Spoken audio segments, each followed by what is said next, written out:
Hey everybody, welcome back to my channel. This is Shane with Shane Media. Now that David Gordon Green's trilogy is officially in the history books and the dust has settled, I wanted to go ahead and discuss and rank all 13 movies. Let's get into it.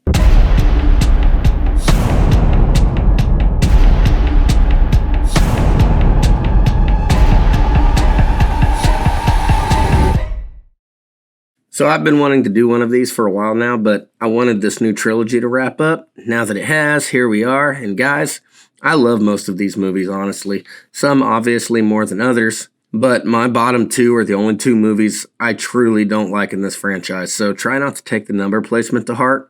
Also keep in mind that overall film quality does play a part in how I rank these, but mostly it's just my personal enjoyment and rewatchability. Due to things like nostalgia and other variables, I simply just enjoy watching some of these movies more than others. This is my list, obviously, but I would love to see everyone else's ranking down in the comments section. But anyways, let's get into this. Alright, well, at my number 13 and my least favorite movie in this franchise by a country mile is Halloween Resurrection. I'll try not to spend too much time on this, guys, because for one, I really don't like this movie and I hate talking about it, but also I'll be giving my more extensive thoughts on it when I do review it. I'll just go over the main things that really destroyed this movie for me, and the biggest thing is the complete and utter lack of respect they had for the character of Michael Myers. I mean, we have Busta Rhymes in this movie, which is already a joke in and of itself, but then you take that character and he makes a complete joke of Michael, which you should never do, but I'll get back into that in a little bit. But at one point in this movie, he literally just slaps him, like he slaps Michael, which wouldn't have been so bad if Michael would have commenced in brutally killing him, but no, Michael just walked away like he got bullied for his school money. The scene is actually worse than when Corey takes his mask and Halloween Ends, because at least in that movie, Michael puts up a fight. I still didn't like it, but it was much better than this. Then later in the movie, you have Busta Rhymes karate kicking him out of a window. Yeah, he literally karate kicks him out of a window with a move he learned from a martial arts movie earlier in the movie. What the hell, man?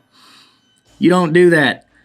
There's even one point where Michael thinks he killed Busta Rhymes' character, Freddy, and Freddy comes busting back into the room, and Michael just looks completely caught off guard. The boogeyman is never supposed to look caught off guard or surprised or like he doesn't know exactly what's happening at all times. He's supposed to be calm, cool, and collected. He's a predator. And for that to happen with Busta Rhymes of all people made it even worse. I mean, they made this dude a complete Looney Tune in this movie. But I digress. Guys, there is a way to put camp in a horror movie. I mean, I really don't want to see it in any Halloween movie because I feel like these movies were always a cut above, like Friday the 13th or Chucky or even the Nightmare movies when, on their worst day. But if you're going to do it, there is a way to do it right, and we have some good examples of this with like Jason Lives or Bride of Chucky. If you're going to make your characters and your situations around your villain a little campy, then go for it. But you never disrespect the integrity of your villain, and you never make a joke out of the thing your audience is supposed to be afraid of. That's the ultimate sin of any horror movie, and this movie committed it, so it goes dead last. And at my number 12, we have Rob Zombie's Halloween from 2007. And trust me, I went back and forth between this and Resurrection over which one was going to be dead last, but I basically had to ask myself which one offended me more, the white trash country fried Rob Zombie dialogue, or Busta Rhymes going Hong Kong Phooey on Michael. And Busta Rhymes won. But make no mistake, this movie sucks too.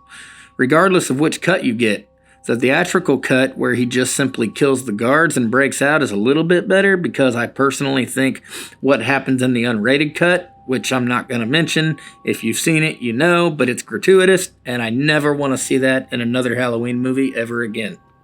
But moving on, and honestly guys, this one's a little frustrating because it's another one that I think had potential to maybe not be great, but at least be a decently good movie. Maybe not even a good Halloween movie, but a good horror movie. I mean, anybody who's ever seen a Rob Zombie movie can probably agree that this guy knows how to frame shots. I mean, he is an artist with the camera. He frames shots so beautifully. But that beauty is completely undermined by his white trash, porn star, gritty, Rob Zombie country fried dialogue that he has to throw in almost every scene of every movie. Please don't let this man write another movie. If you're going to make him a director again, sure. I have no doubt this guy has a good movie in him somewhere, but please, for the love of God, don't let this man write anything else. But the other thing is, he took us back to a place where no other Halloween movie did. Now, honestly, I'm not going to lie and say that this is something I was just clamoring to see, but I think every fan of this franchise was always a little curious about what took place between Michael Myers and his doctor, Dr. Loomis. Like, what did those conversations look like? What did that descent into darkness look like? I was a little curious, and I was a little excited when I found out this movie was going to tap into that a little bit, but it was wasted potential. We got little glimpses over it, but it totally glossed over it and did a very poor job with it. It was not interesting. It was not captivating. It was not memorable in any capacity. Just like everything else in this movie, it was a failed attempt at something that probably could have been pretty freaking cool. And aside from the dialogue, which, trust me, that's easily the worst part of this movie. I can't get past it. It takes me out of the movie. It ruins the entire first half of this movie. But another problem with this movie is there are no through lines in the entire first half of this movie. Not a single scene is setting you up for any other scene. I mean, you could basically take every scene from the first half of this movie, put them in any order, and it changes absolutely nothing. And that is bad storytelling. So that goes back to Rob Zombie's poor storytelling and writing. I mean, don't let this guy write. It's evident he does not know how to do it. Because a good writer knows how to take every scene, even the ones that seem relatively insignificant to the blind eye, and it's ultimately building towards something. It's working toward a greater goal within the confines of the story. I mean, look at the Duffer Brothers. Those guys are masters at it. Maybe that's what Rob Zombie needs to do. Maybe he needs to go take the Duffer Brothers masterclass. I really don't know. But once we get past the first, half of this movie and we get into the second half, we basically just get a super intense, zombified version of John Carpenter's original 78 movie. And I mean, there were obviously a bunch of changes and creative choices made that I personally wouldn't have done, but I still had fun with the back half of this movie. I mean, we definitely steered away from the mystique of Michael Myers that we got in definitely the original 78 film, but even the entire original timeline. Michael was a lot more mysterious and much more of a silent predator in those movies than he is here. I mean, he is just brute force in this movie. But I will say this, he is definitely, up until David Gordon Green's trilogy, Tyler Mane was hands down the most brutal and violent Myers in this entire lineup of Michael Myers that we've ever got. I mean, out of every Myers that we've ever got, he's the one that I would probably want to encounter the least. Probably even more than David Gordon Green's, because, I mean, I still feel like I could technically get away from him. I mean, sure, I would not want him getting his hands on me either, but I wouldn't feel so completely hopeless like I would with Tyler Mane. So in that regard, it was effective. They made him terrifying in that regard. It was done differently. In the original, you were afraid of Michael because of the supernatural element. You never knew where he was.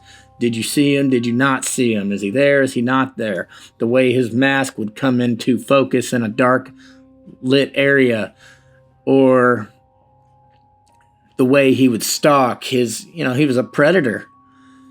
But this Myers is just, like I said, brute force, and it's effective for the story that's being told here.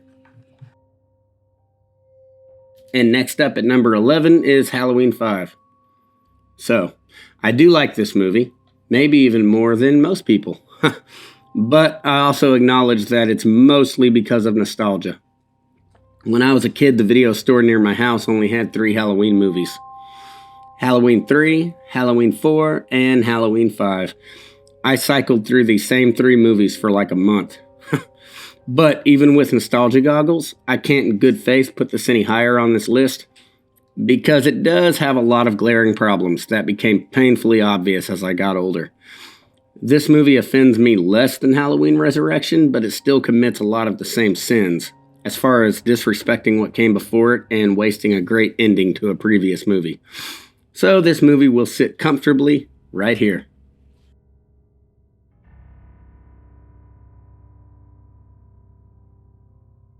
And at number 10, we have Halloween 2. This was never a favorite of mine, guys, and honestly, even as a kid, I was never in love with the brother-sister thing. It felt forced and tacked on to me, and Laurie never even gets the on-screen revelation that Michael's her brother, so I feel like that was just a wasted opportunity of a moment. It's missing a lot of what made the first movie so good, like the atmosphere. I mean, they did capture some of that, but I feel like a lot of it was sacrificed just to have a bunch of kills. It basically just feels like a video game where Michael's going through the different levels of this hospital, going through and killing henchmen until he gets to the final boss, aka Laurie. We obviously have another great performance from Donald Pleasance, but I feel like even he wasn't utilized nearly as effective as the first or fourth film, which you will see higher on this list. And even the mask I get is the same mask from the first one, but it doesn't look right on Dick Warlock's face. I mean, not to mention I didn't really care too much for his performance, so that probably plays some part in how and why I feel the way I do about the mask on him. I didn't overly care for his performance. It was just kind of bland to me. I feel like any average Joe off the street could have thrown on that mask and done exactly what he did and brought exactly what he did to the table. His performance felt very stiff and robotic and very Terminator-like. And I know everybody says that, but, sometimes things are cliches because they're true. But, like I said, the movie is just fine. It doesn't offend me, and most of my problems are just nitpicks. It's just one I don't really care to rewatch very often, so it goes right here at number 10.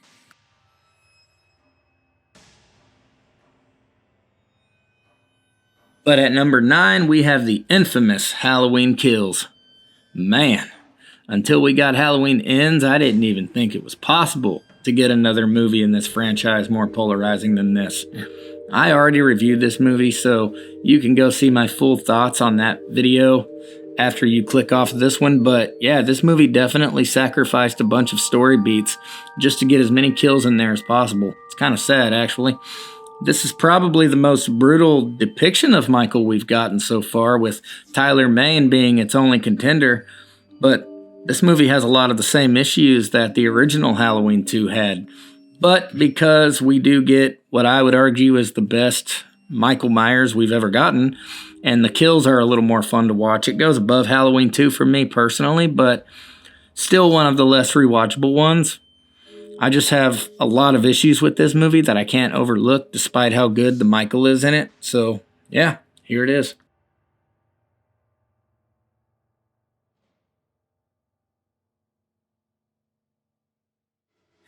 And at number 8, we have Halloween 6, The Curse of Michael Myers. And guys, regardless of which cut of this movie you get, whether it's theatrical or producer's cut, it doesn't change my opinion of this movie as a whole. They're both telling the same story, and quite frankly, it's not a great story, but one just gives a little more context. But this movie does probably have one of the best atmospheres of any movie in this franchise, which for a Halloween movie automatically makes it highly rewatchable for me, because getting that fall aesthetic really sucks you into the movie. And That's important for a movie set on Halloween. But we also get a decent Michael Myers here, and one of the better masks. I don't even know why they couldn't just use this mask through all of H2O, because I know they had it for a scene or two, but we also get a brutal Michael Myers, and until Rob Zombie came in and kicked it up a notch, I think this was the most brutal Michael we had ever gotten. But like most people, one thing I didn't like in this movie was how they handled Jamie Lloyd's character. And yes, I know about the controversy with Danielle Harris, but honestly, I'm not like a lot of people, and I don't get sucked into Hollywood drama. Like, yeah, what they did was kind of bogus and definitely wrong considering how much she had given to this franchise as a kid, but it's not my problem, and I'm not going to get offended on behalf of someone I don't even know. I really did like Danielle Harris's performance in Part 4, though, and I believe that even what she did in Part 5 was decent for what she was given, but I also think J.C. Brandy did a fine job. I don't like how unceremoniously they killed her, and I think it's in the producer's cut. She does live a little longer, but she still dies, and it's still bogus. I feel like she achieved way too much in the 4 and 5 for her character just to be thrown away like that. But everything else in this movie was actually pretty good. We get Paul Rudd, and you can correct me on this, but I believe this was his first role. We get another great performance from Donald Pleasance, and it was unfortunately his last performance. I know he died around the filming of this movie, and that was a bummer, but we did get him back, and that's good because he was able to redeem himself from that psychotic drunk old man portrayal he did in Part 5. He gives a much more grounded and familiar approach to his performance in this one, and I feel like that's good. That's good. He was able to leave this earth knowing that Halloween 5 wasn't the last thing he ever did. Because I think he's on record. I don't know where it's at, but I believe you can find somewhere where he had said that movie, Part 5, was just rubbish. And that's quite an insult to the English. But I feel like every character in this movie did their part just fine. And much like most of the movies in this franchise, a lot of my opinions are driven by nostalgia, as I said earlier. And I know that from an objective filmmaking standpoint, this movie does have a lot of problems, but I guess I'm just able to overlook most of them.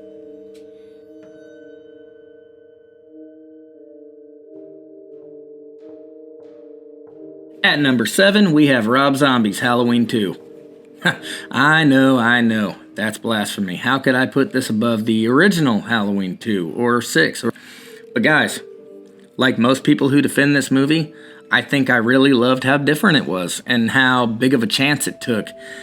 And yeah, it may not make a great Halloween movie per se, but I'm able to grade this movie on its own merits. And let's face it, a lot of the actual Halloween movies aren't, from filmmaking standpoints, great movies either. So I feel like we're nitpicking at this point. I mean, we get an amazing performance from Brad Dourif. We get the long-awaited revelation that Michael is Laurie's sister, and I love the way they took that approach and how they handle the trauma aspect of it. And we get a seriously mean Michael in this movie. I'm not saying he's necessarily more brutal than James Jude Courtney, but his physicality is far more imposing. And out of all the Michaels, if I had to pick which one was chasing me, I would want him chasing me last. But this movie's not perfect either. I'm not really a fan of Loomis in this, and I even think it's bordering on disrespectful to the character. But also, the stuff with the white horse, and I think everybody pretty much hates that aspect, but that was nonsense. This movie was trying to be mostly grounded, and I feel like they really meandered a bit with that, but I mean, I can forgive all that because I think the overall movie as a whole is good, and the opening, holy cow, I love that opening.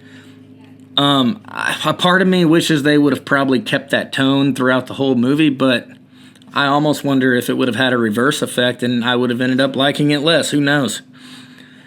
But I do like this movie, so this is where it goes.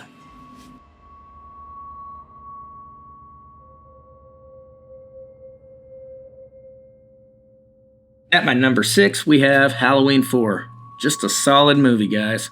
Horrible mask, but a pretty good overall Michael Myers performance, and just a good, solid, atmospheric Halloween movie. I don't think it was reaching for the stars, but they played everything safe and gave us pretty much the same template as the first movie, but it was pretty good. It was a good comeback and a good return for Michael Myers. I'll do a full review on this movie soon, but this is where this movie's going, guys. It's a good movie, and I think it basically achieves everything it set out to do. So, yeah, it's my number 6.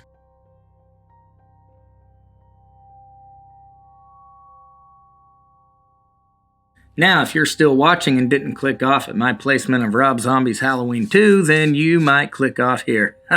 This might be the nail in the coffin, but my number 5 spot is Halloween Ends. No, this is not a prank. I already reviewed this movie, so you can see my full thoughts on it in that video, but yeah, I thought this was a great movie, guys. In fact, I like it a little bit more every time I watch it. In fact, I'd argue that it's one of the best written movies in this entire franchise, even if it didn't necessarily belong as the final chapter in that trilogy. But I won't go into that with too much detail. You can just go watch the video if you're curious to see my full thoughts. Not much has changed since then as far as what I liked and disliked, but my overall experience of the movie, like I said, has improved with each viewing. But this is my number 5.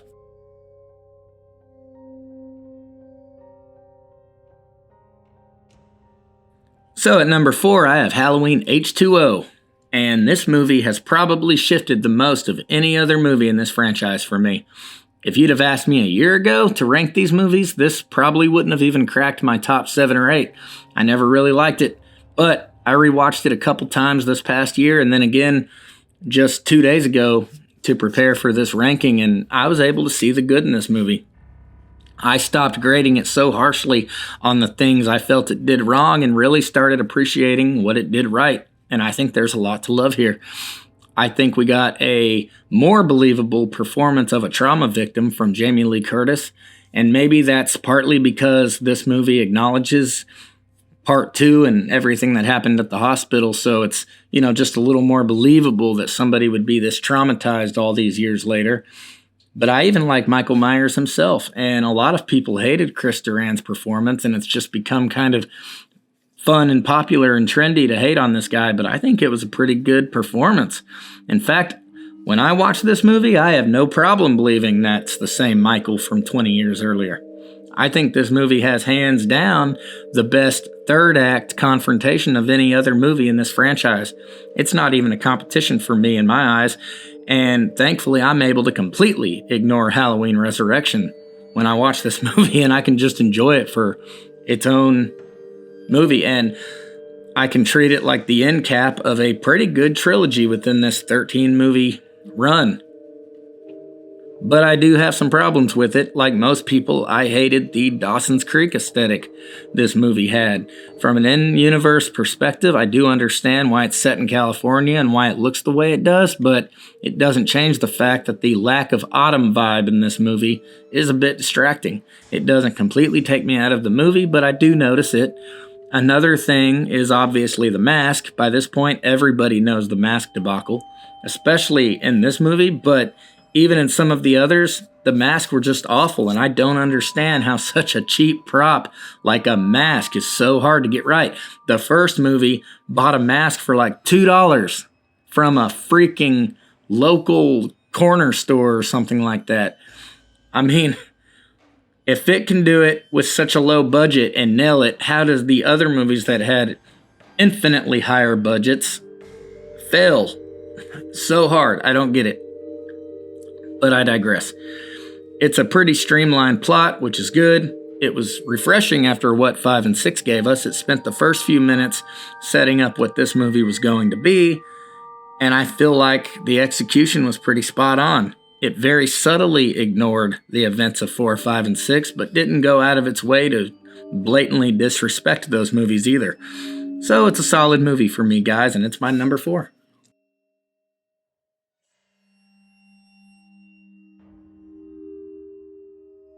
All right, top 3, baby. Let's do this. And coming in at number 3 is Halloween 2018. This movie was just a culmination of all the things the rest of the movies were missing, in my opinion.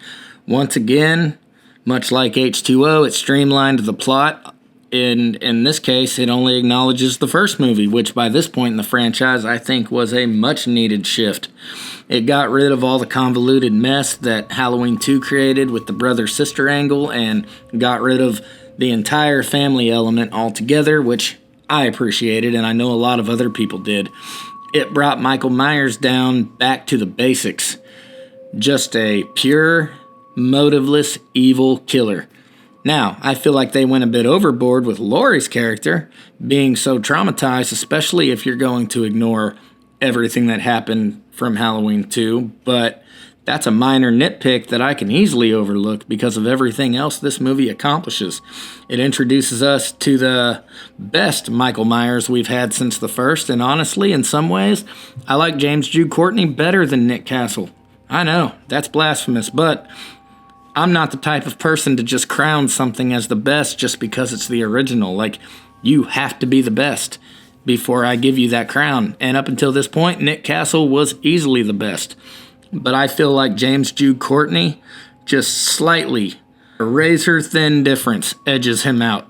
So this is my number 3.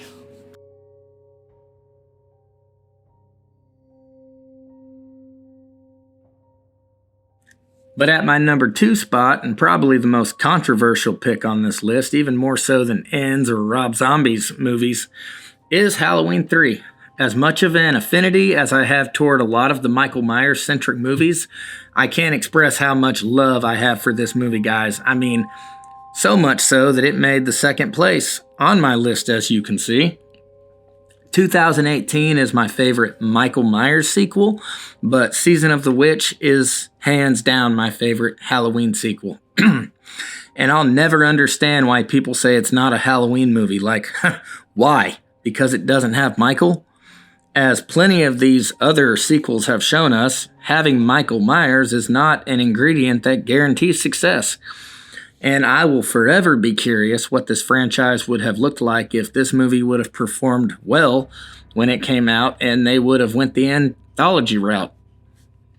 See, I have a different experience with this movie than most people because when I was a kid and saw Halloween for the first time, the original one, I had to see the rest of the movies like most kids probably would have wanted to do, but anyways, I convinced my mom to take me to rent all of them, which took a while because the video store closest to my house only had a few of them, but I remember watching 3 and just having a blast with it. Like, I loved this movie so much from the very first watch. And unlike most people who were disappointed with this movie because it didn't have Michael Myers, I was actually disappointed with part 4 because it did have Michael Myers. I wanted to see the aftermath of the ending of Season of the Witch. I was so bummed out that none of the other movies ever addressed it again. And then I got older and I started learning more about the controversy behind this movie. So I get it now, but I really hope we get a sequel to this movie someday. I am very curious to see what a good filmmaker with a good vision for this movie could do with this story. But yeah, this is my number 2, guys. Love it or hate it, this is where it goes.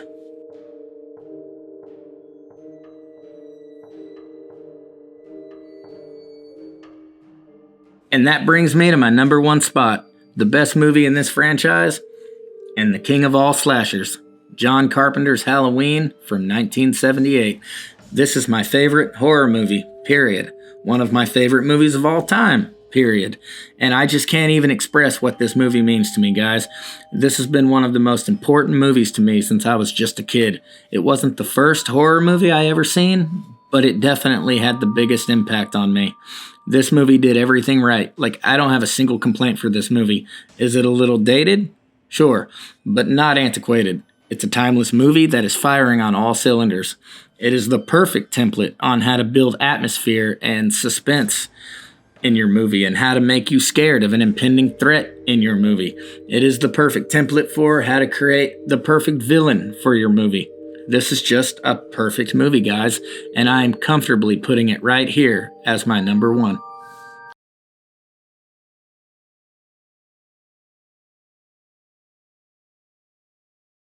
Well, that does it for this video, guys, and remember, this is just my list, but I would love to see your list down in the comments section.